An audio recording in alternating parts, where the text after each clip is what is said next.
Charcol. It was April of 2019. We were so nervous about Madeline. Madeline was, she was pregnant, 3 babies. The same week, Grumpy Cat died. I kind of saw it as an omen.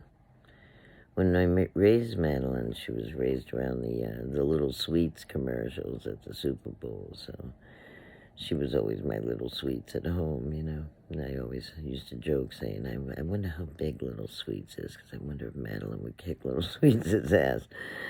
So, and I knew she could probably swat him around one time, because Little Sweets held up, he was a Dr. Pepper spokesman, and he held up a Dr. Pepper can one time. And I figured out she was like 2.5 Dr. Pepper cans, and he was holding one that was bigger than him. So we figured out that, yes, Madeline could kill Little Sweets. And that was something stupid. Madeline's always had this biggest, smallest relationship.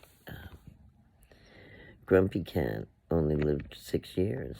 And it concerns me that Madeline was taken the same year, you know, that Grumpy Cat Insurance might find a match.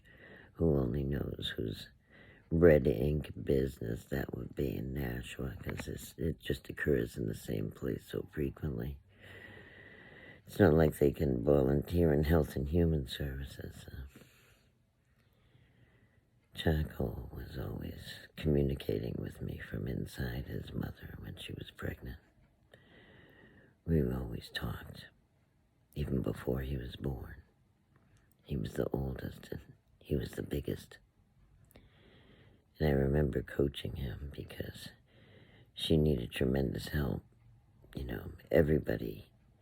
When I say team effort begins before birth. Because of his size and her size and my size. If he didn't understand me from the other side of his mother, if his mother didn't understand me, we never would have been able to complete that birth without, you know, injuring one or more of us. And it took a team effort in the midst of child labor without anesthesia.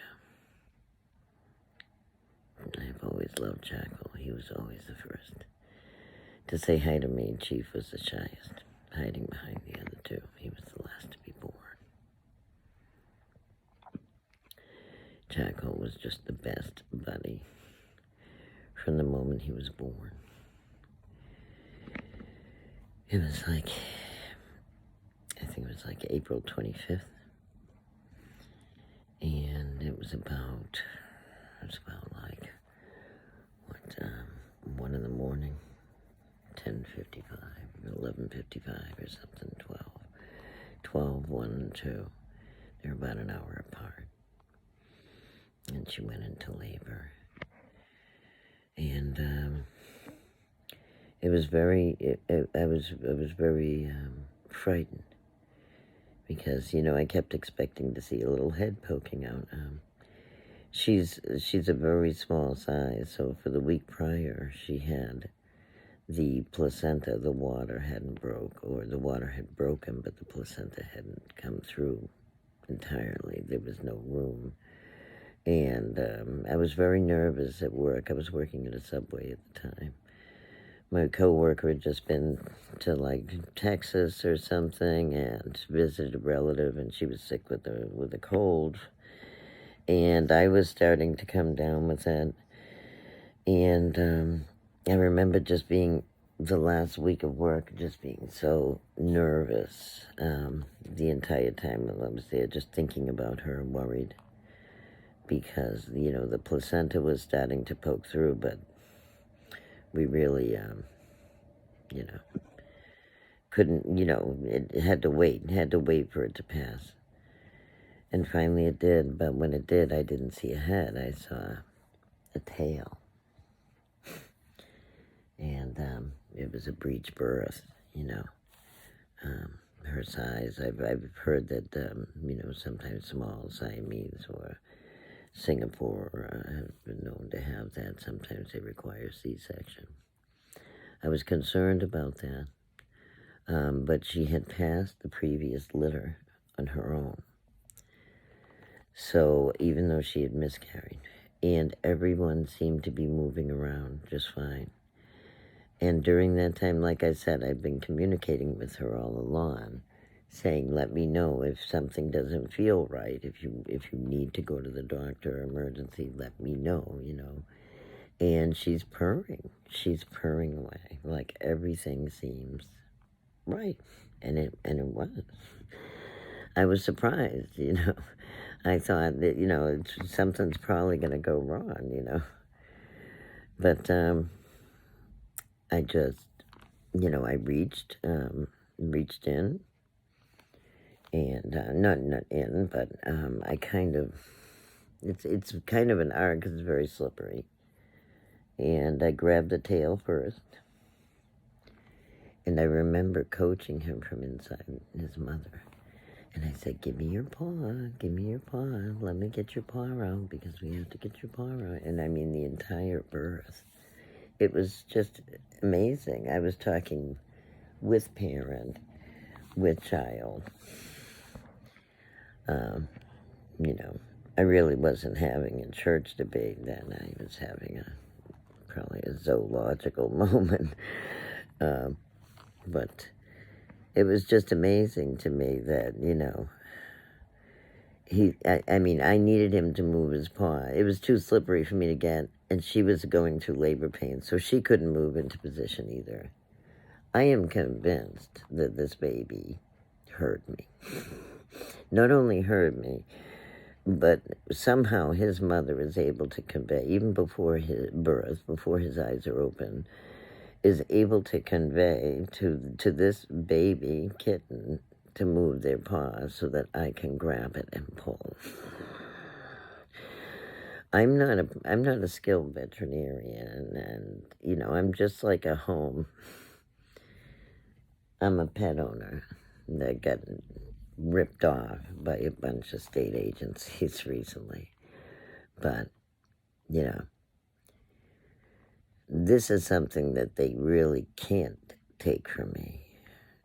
It's what they took from them I'm far more concerned about. And what it's going to take from our credibility in the long run.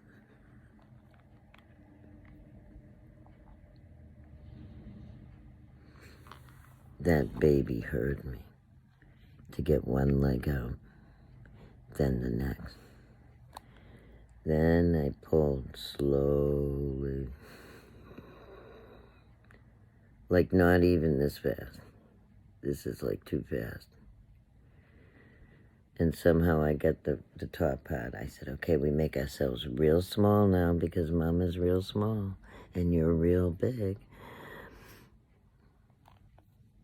And I coached him. And I swear to God, he did. His body followed that command to slide. Everyone, it wasn't her contracting his body, moving his shoulder. It was him. It was the baby doing that. The neck was the toughest part. Because once you get all four legs out, then you get a neck stuck there. And the head, he had a very big head, And the best way I could describe it at that point, because the placenta's already starting to come off, he's going to suffocate. So I had to wait for her next, big contraction. Then I made the final pull. And I started cleaning him off. Took about an hour. She cleaned, I did most of the mother work at first while she regained her, her composure, I guess.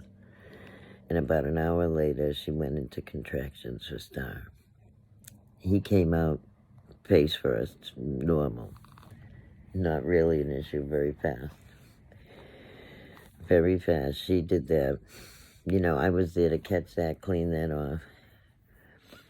And basically she did that on her own, And about an hour after that, she had another breech birth. And I was cleaning off, like a placenta pack had come through or something, like a big bunch of it, and my hand was dirty. I had all kinds of dirt on it. That's when I've been cleaned, like washing my hands in between. And I turned around for a second. I said, let me just wipe my hands. And I guess she had a contraction. She wanted it out. And she pulled out Chief herself, breech.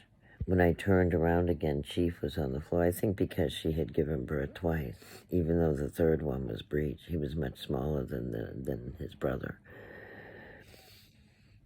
And it was the same week that Grumpy Cat had died, that they were born. And I remember thinking it was a sign because, I'd always thought of her rodeo name, Little Wonder. I'd always made jokes about Budweiser commercials and, jokes about her jumping on my back. But, that day I was really, happy that not only did I have a cat that could sit on my shoulder, but I was so happy that I had a cat that was smart enough to, know how to communicate with me, because that, I think, as fun as the tricks and the dancing are, that day was, the most important day to ever be communicating with an animal properly and coordinating. And to see that coordination and that team effort, like I said, between a parent and a child generation, that doesn't happen in a warehouse because they do not foster it. They only turned it into a commodity. Then, they shorten it to make it more of a commodity. I just wanted one life goal and companionship throughout my respite care. And all I got was the predatory influences of a city I really can't even relate to at this point.